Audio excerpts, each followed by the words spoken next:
Actually Android studio काफ़ी ज़्यादा heavy है और वो जब भी एग्जीक्यूट करेगा वो आपके फ़ोन पे एग्जीक्यूट करेगा। लेकिन अभी तो आपको बेसिक्स सीखने हैं, लैंग्वेज के बेसिक सीखने हैं, तो लैंग्वेज के बेसिक सीखने के लिए ये वेबसाइट बहुत सही है। अभी एक नॉर्मल सा फंक्शन, अब देखो इसके अंदर कोई भी बॉयलर प्लेट बिल्कुल भी नहीं है, एक आपने बस मेन फंक्शन बना रखा है उसके अंदर चल रहा है। अगर यही आप जावा या फिर C++ जैसी लैंग्वेजेस देखते हो, उसके अंदर मेन क्लास बनानी पड़ती है, मेन क्लास के अंदर कुछ आर्ग्यूमेंट्स पास करने पड़ते हैं, फिर उसके मेन फंक्शन होता है, मेन फंक्शन के एक अलग आर्ग्यूमेंट्स होते हैं। ये देखो कितना सिंपल है, जस्ट आपने एक फंक्शन लिया, फंक्शन का नेम लिखा मेन, और उसके अंदर कुछ भी आपने एग्जीक्यूट किया वो डायरेक्टली एग्जीक्यूट होगा, कुछ भी एक्स्ट्रा कोड लिखने की ज़रूरत नहीं है। और इस कॉटलिन की सबसे खास बात पता है क्या है? गैस करो कि जावा से किस तरीके से रिलेटेड होगी।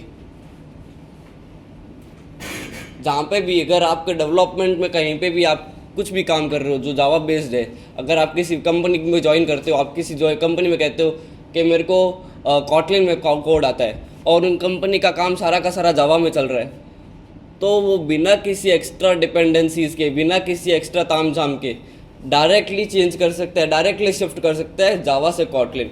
क्यों? क्योंकि बैकएंड में तो सेम ही कोड रन हो रहा है, प्रोग्रामर ने अलग लिखा है, लेकिन मशीन लैंग्वेज तो वही चीज़ समझ रही है, मशीन लैंग्वेज को तो वही चीज़ पता चल रही है। इसीलिए हेलो वर्ल्ड वाला तो हो ही गया। हेलो वर्ल्ड तो क्या ही करोगे, देख लो एक बार रन करके, ये हो गया। नेक्स्ट जो चीज़ आती है, आपने क्या सीखी थी? वेरिएबल। वेरिएबल क्या, इसके अंदर सबसे खास बात पता है क्या होती है? दो तरीके के वेरिएबल्स होते हैं, वेल और वेर। मैंने किया well a is equals to 10 और प्रिंट ln a, 10 प्रिंट हो गया। अब सपोज कर लो मैं चाहता हूँ कि इस a की वैल्यू आगे जाके 10 से 20 हो जाए, a इज इक्वल्स टू 20, तो देखना क्या दिक्कत आती है। ये कह रहा है कि वेल कैन नॉट बी रीअसाइंड, मतलब आपने एक बार जो वैल्यू सेट कर दी वो परमानेंट सेट हो चुकी है, उसकी वैल्यू बार बार चेंज नहीं होगी। तो इसका अल्टरनेटिव तो होना चाहिए। ऐसा तो है नहीं कि आपने कोई वेरिएबल स्टोर कर दिया, बार बार नए वेरिएबल तो बनाते रहोगे नहीं, आप एक ही वैल्यू को बार बार चेंज करना चाहोगे। तो इसकी जगह हम वेल की जगह कीवर्ड यूज़ करते हैं वेर। अब वापस इसको प्रिंट करके देखते हैं कि चेंज होती है वैल्यू भी या नहीं।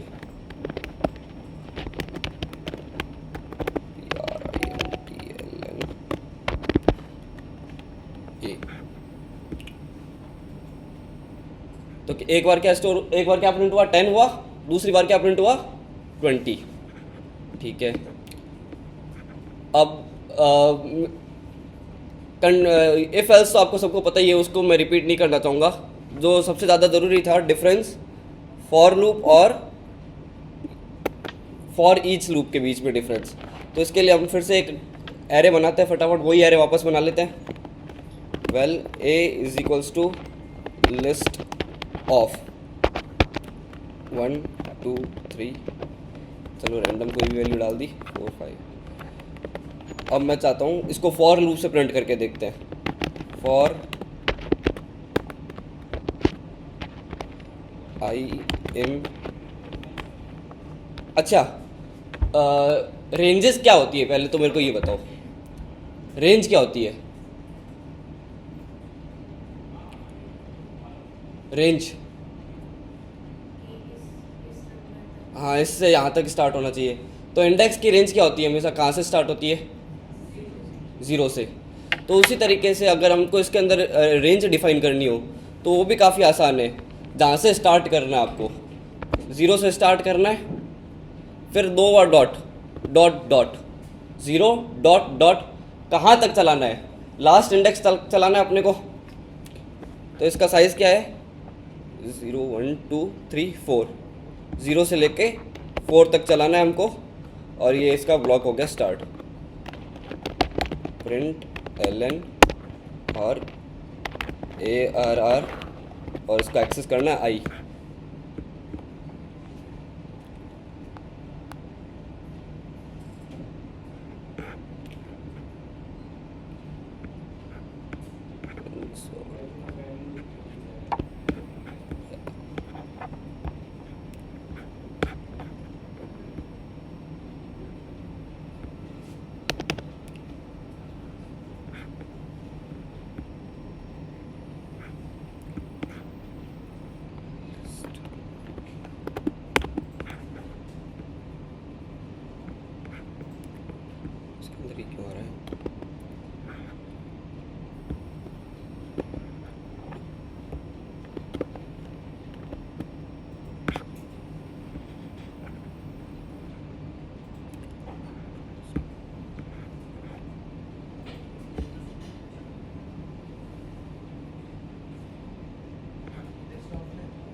अच्छा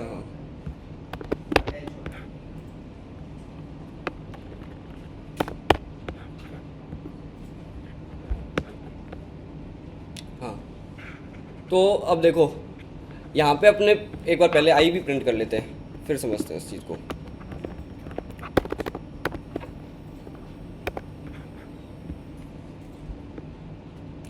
अब देखो यहाँ पे जब हमने आई की वैल्यूज़ प्रिंट करी तो क्या प्रिंट हुई, 0 1 2 3 4 ये प्रिंट हुई।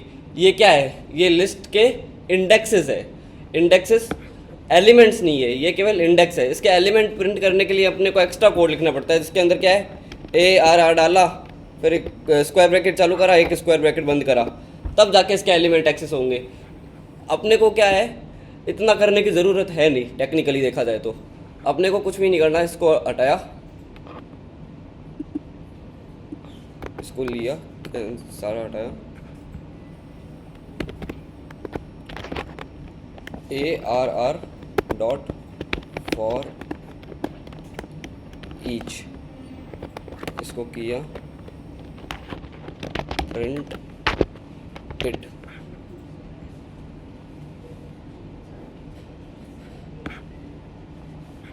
प्रिंट एलन कर लेते, ज़्यादा बेटर होगा।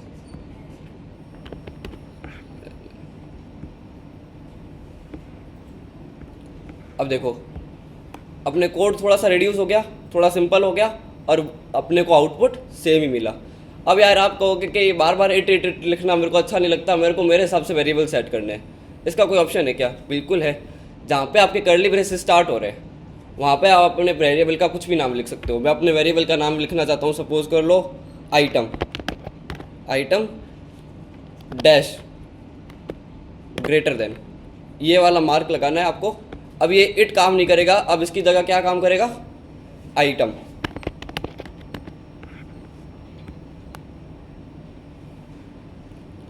ठीक है, चलो ये सब दो बेसिक्स थे। यहाँ तक किसी को भी अभी अब लगता है कि कॉटलिन में कुछ चीज़ कि यार ये वाला टॉपिक और ये वाला थोड़ा और क्लियर हो जाना चाहिए। फंक्शंस टाइप करने, फंक्शंस टाइप करते हैं। चलो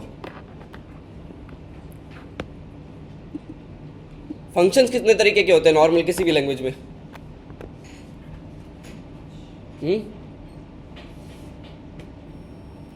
फंक्शंस की एनाटॉमी क्या होती है किसी भी एक लैंग्वेज में? फंक्शन की एनाटॉमी क्या होती है?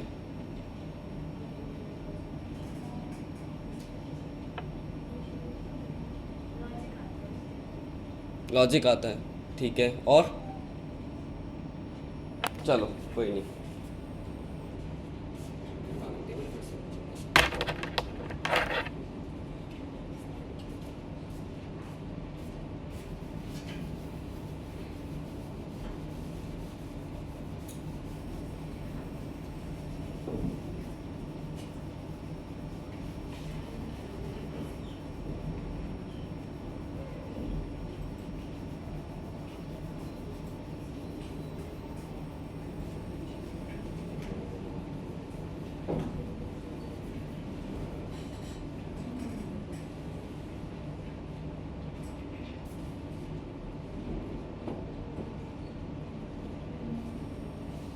फंक्शन को समझने से पहले फंक्शंस के टाइप, फंक्शंस को समझने से पहले फंक्शंस के टाइप और उसका स्ट्रक्चर समझना बहुत ज़्यादा जरूरी है। ठीक है ना। एक फंक्शन होता क्या है पहली बात तो, अब एक फंक्शन है, एक उसको आपके सर्वेंट की तरह समझ लो कि जो जिसको आपने कुछ कुछ काम समझा रखे, वो ज़्यादा मतलब उसको है कि वो एक ही काम बार बार करेगा। उसको कोई ऐसा नहीं है कि उसको हर तरीके के काम पकड़ा दो, वो हर तरीके के काम कर सकता है, नहीं। एक फंक्शन एक ही तरीके का काम कर सकता है। जैसे लेबर होता है ना, लेबर को बस इतना पता है कि मशीन को किस तरीके से ऑन करना है, मशीन को किस तरीके से ऑफ करना है, मशीन में क्या इनपुट डलेगा और क्या आउटपुट आएगा, बस उसको यही पता है। उसको उसके बारे में ज़्यादा कुछ नहीं पता कि मशीन वर्क किस तरीके से करती है, क्यों करती है, कब करती है। बस उसको कहा गया कि मशीन ऑन कर दो, वो मशीन ऑन कर देगा। वो आपसे पूछेगा भी नहीं कि क्यों करनी है भाई। उसको कहोगे मशीन ऑफ कर दो, वो कर देगा। उसको कहोगे कि मेरे मशीन सपोज कर लो ब्रिक बनाने की थी, उसको कहोगे मेरे को तो ब्रिक चाहिए, तो वो कुछ नहीं, वो सीमेंट डालने का दूसरी साइड से ब्रिक निकाल देगा। उसको कुछ भी नहीं पता कि मशीन क्यों काम कर रही है, कैसे कर रही है, उसको अपना काम करने से मतलब है। उसी तरीके से फंक्शंस भी होते हैं। फंक्शंस है कि छोटे छोटे आपने ब्लॉक बना दिए, अब आप उनको बार बार कॉल कर रहे हो।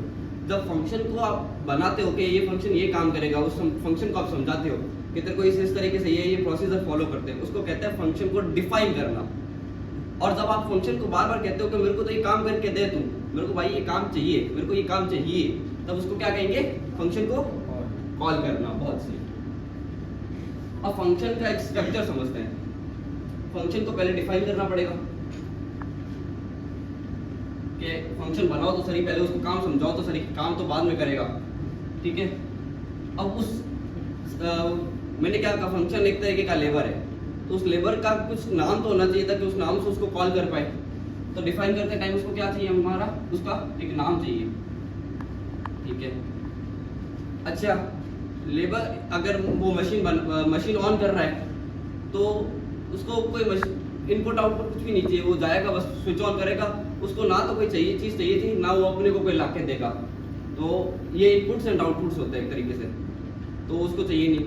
लेकिन वही मशीन अगर उसको ब्रिक बनाने के लिए चाहिए, तो उसको ब्रिक बनाने के लिए सीमेंट तो चाहिएगा, तो वो कुछ इनपुट लेगा और ब्रिक बना के देगा, तब आपको क्या देगा? आउटपुट। उन इनपुट्स और आउटपुट्स को ये फंक्शन में अलग नाम देते हैं। क्या देते हैं? कुछ गैस कर सकते हैं? पैरामीटर्स। बहुत सही। और आउटपुट को क्या नाम देंगे? रिटर्न। इसके आएंगे पैरामीटर्स ऑफ रिटर्न टाइप्स। ये किस तरीके के पैरामीटर लेता है और किस तरीके का आइटम वापस रिटर्न करता है। और लास्ट क्या होगा इसका? Geo tag. और सबसे ज्यादा जरूरी लास्ट में क्या होगा इसका? फंक्शन, जो एक्चुअल में ये कॉल कर रहा है, जो ब्लॉक, जो फंक्शन ब्लॉक है, इसका कोड ब्लॉक है, कोड ब्लॉक, ठीक है। अब आ जाओ कि ये सब चीजें कॉटलिन में किस तरीके से इंप्लीमेंट करेंगे। डिफाइन करने के लिए सबसे पहले बताना पड़ेगा कि ये हमारा एक फंक्शन है, तो उसके लिए कीवर्ड यूज होता है FUN, फन। फन एक सेइंग भी है कि कॉटलिन में फंक्शन बनाना बहुत ज्यादा फन का काम है, ठीक है। नेक्स्ट उसका नाम डिफाइन करना पड़ेगा। अब मेरे को सपोज कर लो कि डिफाइन करना है कैसा, जिसके अंदर मैं कुछ भी नहीं, एक एरे पास करूं और वो एरे के सारे एलिमेंट प्रिंट करके दे दे, जो अभी हमने कोड लिखा था, सेम उसको फंक्शन की तरह कॉल करके देखते हैं। तो इसका नाम सपोज कर लो कुछ भी रैंडम सा नाम दे दिया, प्रिंट एरे, ठीक है। अब इसके पैरामीटर्स डिफाइन करने पड़ेंगे आपको। पैरामीटर्स वो क्या इनपुट लेता है, उसको एरे प्रिंट करने के लिए सबसे ज्यादा जरूरी क्या है? एरे खुद। तो एरे का एक नाम दे दिया, सपोज कर लो ARR, ठीक है। और कॉलन लगाना है इधर, इस तरीके से कॉलन। ये कॉलन पता करेगा कि पैरामीटर है किस टाइप का, यहाँ पे टाइप देना जरूरी है। जब आप एरे डिफाइन कर रहे हो तब टाइप देने की जरूरत नहीं है, लेकिन यहाँ पे टाइप देना जरूरी है। एरे क्या होगा? हमारा एक लिस्ट होगा, वहाँ गौर करना, वहाँ पे अपने स्मॉल लेटर सेल लिखा था, यहाँ पे कैपिटल लेटर सेल लिखेंगे, डिफरेंस है। List of angular brackets, list तो चाहिए, लेकिन लिस्ट में एलिमेंट्स कौन से होंगे वो यहाँ पे फंक्शन में थोड़ा क्या है कि ये दिक्कत आती है, क्योंकि आपको बताना पड़ता है हमेशा कि कौन से टाइप के वेरिएबल है, कौन से टाइप के एरे है, वो सब। तो आप एरे एक लिस्ट तो होगी, लेकिन लिस्ट किस टाइप की होगी वो यहाँ पे पता चलेगा एंगुलर ब्रैकेट ओपन करके। तो ये लिस्ट होगी इंटीजर्स की, इंटीजर, ठीक है। एंगुलर ब्रैकेट क्लोज, और पैरामीटर बस एक ही पैरामीटर पास करना था, इसलिए पैरामीटर का क्लोज। यहाँ पे वापस से हमारा कर्ली ब्रेसेस ऑन, यहाँ पे हम सेम कोड लिखेंगे जो अपने पहले लिखा था, यहाँ पे ये बंद। ये तो हो गया डिफाइन करना। कॉल करना तो बड़ा आसान है। कॉल कर कैसे करते हैं, कोई बताएगा? फंक्शन का नाम प्रिंट एरे, और एरे के अंदर जो हमने पहले यहाँ पे एरे जो डिफाइन करा था पहली जगह पे, उसका नाम ARR। बस ये हो गया हमारा फंक्शंस। अब रिटर्न टाइप्स, पैरामीटर्स, इनके ऊपर कोई डिस्कस करना चाहते हो या सबको लगता है कि यार ये तो आता है, इसको नहीं डिस्कस करेंगे, ये बोरिंग है? डिस्कस करने हैं? हाँ या ना तो जवाब दो। स्किप करना है, डिस्कस करना है, कुछ तो होगा। क्या यार ये तो बोरिंग चीज है? बता दूं।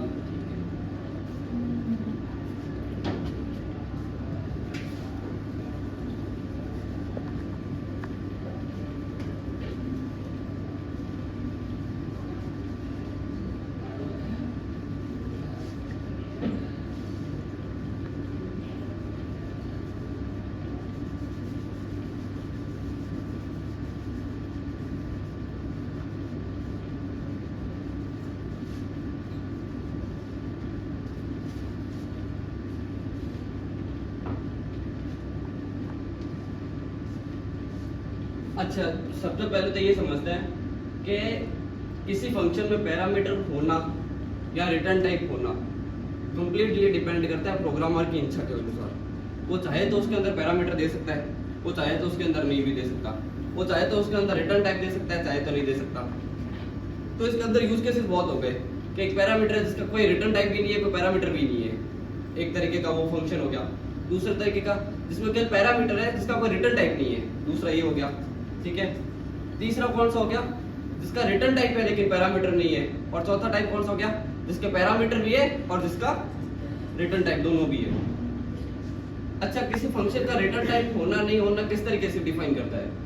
ऐसा तो है, अब देखो जैसे पाइथन यूज कर रहे हो ना, तो पाइथन में तो कोई दिक्कत होती नहीं है। पाइथन में आपने लिखा डेफ, लिखा फंक्शन का कोई नाम लिखा, अगर कॉलन यूज करा, नीचे लिख दिया रिटर्न, और सपोज कर लो आपने रिटर्न 10 कर दिया, कुछ भी कर दिया।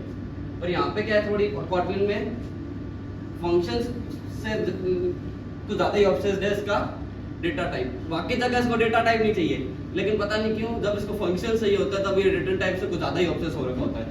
रिटर्न टाइप हो गए और ये सब हो गए, जो डेटा टाइप्स हो गए, इनसे बहुत ज्यादा ऑब्सेस रहता है ये, पता नहीं क्यों। जबकि ऐसा नहीं होना चाहिए था जिस हिसाब से इन्होंने लैंग्वेज बनाई थी, पर चलो कोई बात नहीं।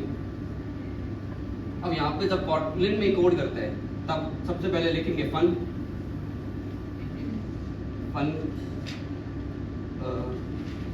ABC कोई रैंडम सा कोई फंक्शन बना लिया, एक बार के लिए मान के चल रहा है, इसका कोई पैरामीटर नहीं है तो ब्रैकेट्स खाली छोड़ दिए हमने, ठीक है। अब इसका रिटर्न टाइप डिफाइन करना है, तो रिटर्न टाइप डिफाइन करने के लिए क्या होता है, फिर से वही कॉलन लगाए और सपोज कर लो इसको सपोजिटली इसको रिटर्न करना है, कोई स्ट्रिंग वैल्यू रिटर्न करनी है, तो इसको कर दो रिटर्न स्ट्रिंग, और यहाँ से वही करली ब्रेसेस चालू और यहाँ पे करली ब्रेसेस खत्म, ठीक है। और लास्ट में कीवर्ड आएगा रिटर्न ABC, ठीक है। सब क्लियर? पैरामीटर्स किस तरीके से यूज होते हैं सबको पता चल गया, रिटर्न टाइप किस तरीके से यूज होता है सबको पता चल गया। लेकिन हाँ, एक चीज और ध्यान रखना, सपोज कर लो मैंने यहाँ पे कोई पैरामीटर डिफाइन करा है और उस फंक्शन को मैं, उस पैरामीटर को मैं पूरे फंक्शन में कहीं पे भी यूज नहीं कर रहा, कोई एरर आएगी क्या? आनी चाहिए क्या? क्या लगता है तुमको? मैंने पैरामीटर डिफाइन कर रखा है फंक्शन के अंदर, लेकिन मैं उस फंक्शन में पैरामीटर यूज ही नहीं कर रहा, कोई एरर आएगी क्या? नहीं आएगी। अगर मैंने उसका रिटर्न टाइप डिफाइन कर रखा है और मैं वो फंक्शन कुछ रिटर्न ही नहीं कर रहा, तो एरर आएगी क्या? आएगी, ठीक है। पैरामीटर का यूज करना नहीं करना इज ऑप्शनल, लेकिन रिटर्न टाइप अगर आपने डिफाइन कर दिया तो उसको कुछ ना कुछ रिटर्न करना कंपलसरी है, नहीं तो वो एरर थ्रो करेगा, आपका प्रोग्राम रन ही नहीं होगा, ठीक है।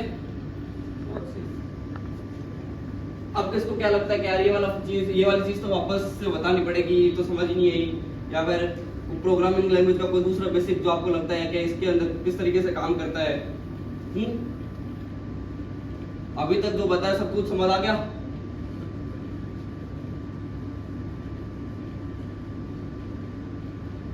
क्योंकि फिर आज की मेन टॉपिक पे शिफ्ट करेंगे डेटाबेस के ऊपर। डेटाबेस सबको पता है क्या होता है, तो कोटलिन के किसी बेसिक का कोई डाउट है तो अभी फटाफट क्लियर कर लेते हैं, क्योंकि अब और ज्यादा एडवांस चीज पे जाएंगे हम, उसमें ज्यादा दिक्कत नहीं आनी चाहिए।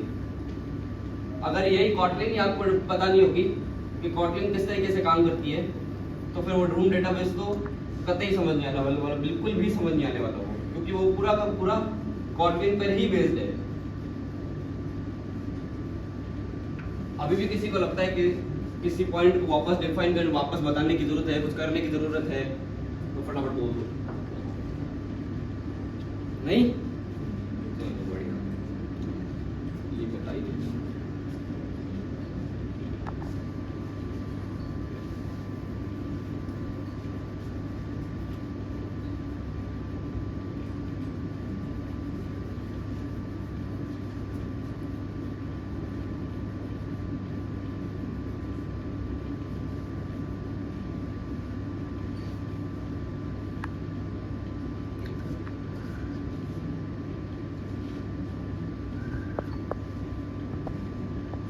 डेटाबेस कितना ने पढ़ा है यहाँ पे, कोई एसक्यूएल हो गया, कुछ भी हो गया, ऑलमोस्ट सबने पढ़ा हुआ है, ठीक है। एसक्यूएल, उसके अंदर एसक्यूएल पढ़ा था आपने, एसक्यूएल की क्वेरीज आती है, क्योंकि यहाँ पे एसक्यूएल की क्वेरीज आनी आपको बहुत ज्यादा इंपॉर्टेंट है, अपने एसक्यूएल की क्वेरीज ही यूज करेंगे यहाँ पे, ठीक है।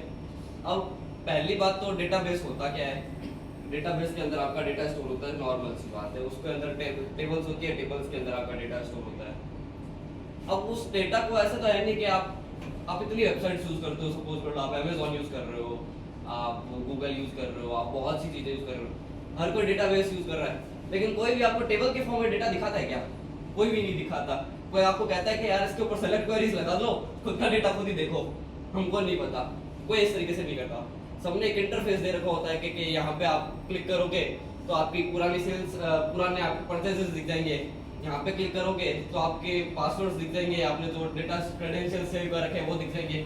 सबने एक इंटरफेस दे रखा है, कोई इस तरीके से नहीं कहता कि आप कोई कॉलम नहीं देता कि इसके अंदर आप एसक्यूएल क्वेरी पुट करो, रिटर्न कर देंगे हमारे जो डेटाबेस में टेबल्स पड़ी हो। इस तरीके से कोई भी नहीं करता। एक प्रॉपर इंटरफेस होना जरूरी है। वो हो सकता है कि आपका वेब के अंदर हो, ठीक है, एंड्रॉइड के अंदर हो, वो आपका iOS के अंदर भी हो सकता है, या फिर किसी भी कोई भी तरीके का इंटरफेस हो सकता है। एक इंटरफेस होना जरूरी है। और सारा का सारा डेटा आपके मोबाइल के अंदर भी सेव नहीं कर सकते, ठीक है। अगर सेव भी कर लेंगे तो आपके एप्लीकेशन के अंदर सेव नहीं कर सकते। मोबाइल के अंदर तो फिर भी सेव कर सकते हैं, लेकिन एप्लीकेशन के अंदर इतना सारा डेटा स्टोर नहीं कर सकते। उसके लिए एक अलग जगह चाहिए होती है, उसको हम नाम देते हैं डेटाबेस, ठीक है। अब ये डेटाबेस है, ये अलग लैंग्वेज यूज कर रहा है, एसक्यूएल यूज कर रहा है, ठीक है। ये सारी वेब अलग है, वेब के लिए अलग यूज हो रहा है, जावास्क्रिप्ट यूज हो रहा है, जेएस यूज हो रहा है, एंड्रॉइड के लिए कॉटलिन यूज हो रहा है, iOS के लिए फ्लटर यूज हो रहा है, स्विफ्ट यूज हो रहा है। इन दोनों के बीच में कनेक्शन भी तो बैठाना पड़ेगा ना कुछ। ऐसा तो है नहीं कि इधर वाली क्वेरी डायरेक्टली इधर रन कर देंगे तो कुछ हो जाएगा। इनके बीच में एक मीडियम चाहिए, ठीक है। अब जो एंड्रॉइड जो डेटाबेस सपोर्ट करता है, सपोर्ट तो बहुत से डेटाबेस करता है, लेकिन जो सबसे ज्यादा रिकमेंडेड डेटाबेस होता है वो होता है एसक्यूएलाइट। एसक्यूएलाइट कितनों ने नाम सुन रखा है इसका? एसक्यूएलाइट, ठीक है। चिंता करने की कोई जरूरत नहीं है। जो भी क्वेरीज आप नॉर्मल एसक्यूएल में या फिर माईएसक्यूएल में एग्जीक्यूट करते हो, वो सारी की सारी इधर एग्जीक्यूट होती है। बस यहाँ पे समझना क्या है कि इन दोनों के बीच में कनेक्शन किस तरीके से बैठता है, वो समझना ज्यादा जरूरी है हमारे आज की डेट में, ठीक है। उसके लिए क्या था कि जो ट्रेडिशनल तरीका था एंड्रॉइड में, वो था कि एक डेटाबेस की फाइल बनती थी, .db फाइल बनती थी, और एक लाइब्रेरी होती थी जो इन दोनों के बीच में कनेक्ट करवाती थी, कनेक्शन बैठता था, और .execute करके उसके अंदर एसक्यूएल क्वेरी पुट कर देते थे, और ये कुछ ना कुछ रिटर्न कर देता था, जिसके वो टेबल के फॉर्मेट में रिटर्न कर देता था। उस टेबल को हम इंटरफेस के थ्रू प्रॉपर एप्लीकेशन पे दिखा देते थे। बहुत सिंपल था, कुछ ज्यादा कॉम्प्लिकेटेड था नहीं। पर गूगल को लगा कि यार नहीं है यार, ये सिस्टम तो गलत है। इससे क्या हो रहा है कि जो नए नए प्रोग्रामर्स होते हैं, जो तरीके से प्रोग्राम लिखना नहीं जानते, वो क्या करते हैं कि कुछ इस तरीके की एसक्यूएल क्वेरी पुट कर देते हैं कि जिसके कारण पूरा डेटाबेस ही करप्ट हो जाता है और बहुत ज्यादा प्रॉब्लम क्रिएट करता है। ये हो गई फ्रेशर्स की बात। और जो एक्सपीरियंस्ड है, उनके साथ क्या दिक्कत आती थी, वो बड़े बड़े डेटाबेस बनाते थे। बड़े बड़े डेटाबेस को हैंडल करना बहुत ज्यादा मुश्किल हो जाता था। अब ये सपोज कर लो, ये 3 कॉलम 1, कॉलम 2, कॉलम 3, कॉलम 4, फिर उसको वो इंडेक्स के थ्रू कर रहा है 0, 1, 2, 3। अब कॉलम का नाम तो C1 है, उसको याद 0 रखना पड़ रहा है। कॉलम का नाम तो C2 है, उसको याद 1 रखना पड़ रहा है। बहुत ज्यादा कॉम्प्लिकेटेड हो गया यार, ये तो बड़े स्केल पे तो फीजेबल ही नहीं है इतना ज्यादा कुछ करना। तो गूगल ने इसका एक अल्टरनेटिव दिया कि कोई बात नहीं, तुम तुम्हारा एसक्यूएलाइट डेटाबेस यूज करते रहो, लेकिन इसको मैनेज करने का काम मेरा इंटरफेस करेगा। तुम डायरेक्टली इसको नहीं एक्सेस कर पाओगे। अब अभी भी अगर तुम ट्रेडिशनल तरीके से एसक्यूएलाइट डेटाबेस बनाना चाहते हो, बना लो, कोई दिक्कत नहीं है, लेकिन तुम उसको प्ले स्टोर पे अपलोड नहीं कर पाओगे। अपलोड करोगे तो फिर वो कुछ ना कुछ प्रॉब्लम क्रिएट करेगा। क्यों? क्योंकि गूगल उसको अलाउ ही नहीं करता। जब तक तुम उसको लोकली तुम्हारे मोबाइल पे यूज कर रहे हो तब तक कोई दिक्कत नहीं है, लेकिन जैसे ही पब्लिश करने की बात आएगी वहाँ पर गूगल कुछ ना कुछ परेशानी क्रिएट करता है। और एंड्रॉइड में सबसे बड़ी चीज़ है, अगर तुम कोई भी चीज़ डेवलप कर रहे हो तो हमेशा रिकमेंडेड होता है कि उसके एक बार डॉक्यूमेंटेशन जरूर पढ़ लेना। क्यों? क्योंकि हो सकता है तुम्हारे फ़ोन में चल रही हो, लेकिन गूगल उसको प्ले स्टोर पे अपलोड ही नहीं करने देगा। गूगल ने कहा इसका बेस्ट अल्टरनेटिव निकालते हैं। मेरे को डेटाबेस मेंटेन करना आता है, आपको डेटाबेस पर क्या क्वेरी एग्जीक्यूट करनी है ये आता है। तो आप अपना काम करो, मैं मेरा काम करता हूँ। इधर आपका डेटाबेस .db फाइल, इधर आप डेवलपर, इनके बीच में एक मीडियम खड़ा कर देते हैं जिसका नाम देते हैं हम रूम डेटाबेस, रूम डीबी। ठीक है, इन दोनों के बीच में एक इंटरफेस खड़ा करते हैं रूम डेटाबेस। यहाँ पे जब नए शिफ्ट होते हैं ना तब बड़ी दिक्कत आती है। आपको लगता है यार इतना बकवास करने की जरूरत नहीं है, क्यों? क्योंकि यहाँ पे काम चलता है, 1 या 2 फाइल एक्स्ट्रा बनानी पड़ती है, या फिर एक फाइल में भी काम चल जाता है। कुछ लोग तो होते हैं कि फाइल भी नहीं बनाने देते, जहाँ पे उनको डेटाबेस की जरूरत होती है वहाँ पे डेटाबेस का कनेक्शन क्रिएट कर देते हैं, काम खत्म, कुछ करने की जरूरत ही नहीं है। लेकिन यहाँ पे क्या है कि काफी अलग अलग चीजें चलती है। गूगल कहता है कि मेरे थ्रू होना चाहिए।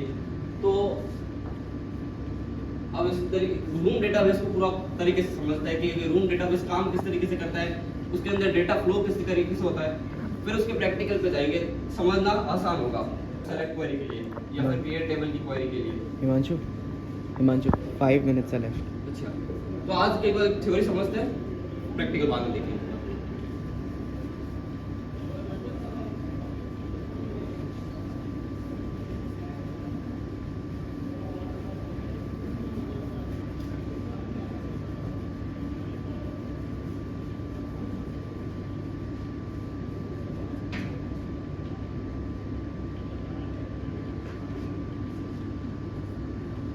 अब सबसे पहले अपने को करना पड़ता है, कोई भी डेटाबेस हो तो डेटाबेस क्या था, ट्रेडिशनली किस तरीके से काम कर रहा था। एक्टिविटीज किन को याद है कि एक्टिविटीज के बारे में क्या बताया था? एक्टिविटीज क्या थी एंड्रॉइड के अंदर?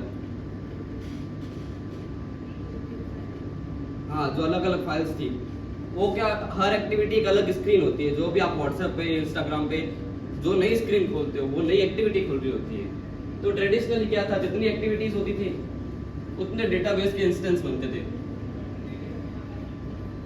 इंस्टेंस, ठीक है। अब सपोज कर लो किसी एप्लीकेशन में 10 एक्टिविटीज है, तो 10 के 10 इंस्टेंस बनते थे। उन 10 इंस्टेंस को खोलना फिर उनको बंद करना बहुत ज्यादा टाइम कंज्यूमिंग था। तो रूम के जो प्रिंसिपल्स है वो सबसे पहले उसने कहा कि नहीं, 1 एप्लीकेशन 1 ऐप 1 इंस्टेंस। मतलब एक बार आपने एक ऐप के लिए हमेशा एक इंस्टेंस अलाउ करेंगे, एक से ज्यादा इंस्टेंस अलाउ नहीं करेंगे। इस 1 ऐप 1 इंस्टेंस को नाम देते हैं हम सिंगलटन मॉडल। Singleton model. तो रूम हमेशा सिंगलटन मॉडल पे चलता है, ठीक है। जो टेबल्स बनती है, इसमें टेबल्स बड़े अतरंगी तरीके से बनती है। नॉर्मली आप टेबल्स किस तरीके से बनाते हो एसक्यूएल में? क्रिएट टेबल, फिर टेबल का नाम, फिर उसके जो कॉलम्स होंगे वो, फिर उसका डेटा टाइप होगा वो। इसके अंदर कुछ भी नहीं है। क्लासेस बनती है, क्लासेस का तो सबको पता ही है नॉर्मली किस तरीके से काम करती है। डेटा क्लास के बारे में किन को पता है? डेटा क्लास के बारे में नहीं पता, चलो कोई बात नहीं। डेटा क्लास क्या होती है? किस तरीके की क्लास जो केवल डेटा स्टोर करने का काम करती है। नॉर्मली क्लास क्या होते हैं, उसके अंदर फंक्शंस होंगे, उनके अंदर आपके अलग अलग चीजें होगी, प्राइवेट फंक्शंस होते हैं, बहुत चीजें होती है। लेकिन डेटा क्लास के अंदर केवल और केवल वेरिएबल्स ही होते हैं और कुछ भी नहीं होता, ठीक है। इसको बनाना भी काफी आसान है। यही चीज अगर जावा में बनाने बैठोगे तो बहुत लंबी चीज है ये। कोटलिन में बहुत आसानी से बनती है। जस्ट कीवर्ड लिखो डेटा, क्लास का नाम, नेम, फिर ब्रैकेट्स ऑन। इसका ज्यादातर काम सारा केवल ब्रैकेट्स के अंदर ही होता है। अब आपको जो पहला कॉलम लगाना, सपोज कर लो आपको स्टूडेंट आईडी देनी है, तो वेल स्टूडेंट आईडी, और ये किस तरीके का डेटा स्टोर करेगी? ये करेगी int। एक सपोज कर लो एक छोटी सी डेटा क्लास आपने बना ली और उसको रूम के साथ एनोटेट कर दिया अपन ने एंटिटी।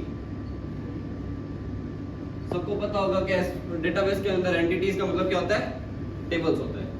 तो रूम डेटाबेस इसको ऑटोमेटिकली समझ लेगा कि ये एक तरीके की हमारी टेबल है, टेबल का नाम हमारा क्लास है, क्लास नेम, और उसके अंदर एक कॉलम है, उस कॉलम का नाम क्या है, स्टूडेंट आईडी, और वो कॉलम किस तरीके का डेटा स्टोर करता है, इंटीजर फॉर्म का। इस तरीके से एक क्लास बनती है। अच्छा, फिर होता है कि जो भी आपको क्वेरीज पुट करनी है, सेलेक्ट क्वेरीज हो, अपडेट क्वेरीज हो, जो भी क्वेरीज हो, वो बनता है डाउज के ऊपर, DAO, डाउ, डेटा एक्सेस ऑब्जेक्ट। इसके इंस्टेंसेस, इसका भी एक इंस्टेंस बनता है। ये क्या काम करता है, ये कुछ नहीं करता, ये जितनी भी आपकी क्वेरीज है उनको एक बार समाप्त करके रख लेता है। आप सपोज कर लो आपके कोई डेटाबेस, आपका एप्लीकेशन है, वो 10, 15 या 20 क्वेरीज यूज करता है, वो सारी की सारी एक साथ ही लिस्ट डाउन हो जाती है यहाँ पर ही, ठीक है, ताकि उनको बार बार अलग अलग जगह से एग्जीक्यूट नहीं करना पड़े। और ये सारा कनेक्टेड होता है व्यू मॉडल के ऊपर। व्यू मॉडल, व्यू मॉडल क्या होता है, व्यू मॉडल एक तरीके से क्या है कि क्लास का मॉनिटर समझ लो। जो अपने बचपन में नहीं होते थे क्लास के मॉनिटर, जो आप थोड़ा सा ही बात करते थे तो फिर टीचर को जाके बता देता कि देखो मैम वो बात कर रहा है, देखो मैम वो बात कर रहा है। उसी तरीके से व्यू मॉडल होता है। व्यू मॉडल क्या करता है, डेटाबेस में थोड़ी सी भी हलचल होती है, थोड़ी सी भी चेंजेस होते हैं, वो जाके उस एक्टिविटी को बता देता है जो एक्टिविटी क्लास एग्जीक्यूट हो रही है। मतलब क्या होगा कि सपोज कर लो आप डेटाबेस में एक एंट्री एक्स्ट्रा हो गई, पहले 10 रोज थी, अब 11 रोज हो गई, तो जो करंटली जो एक्टिविटी रन हो रही होगी उस एक्टिविटी को बता देगा कि डेटाबेस में ये पर्टिकुलर चेंजेस हुए हैं, इसके ऊपर तुमको कोई अपना कोड रन करना है, एग्जीक्यूट करना है, तो तुम कर सकते हो। इसका वजह से सिंपल सा मतलब यही बनता है और कुछ भी नहीं। तो ये था एक बेसिक सा इंट्रोडक्शन था रूम का। अगली क्लास में अपने इसको तरीके से समझेंगे।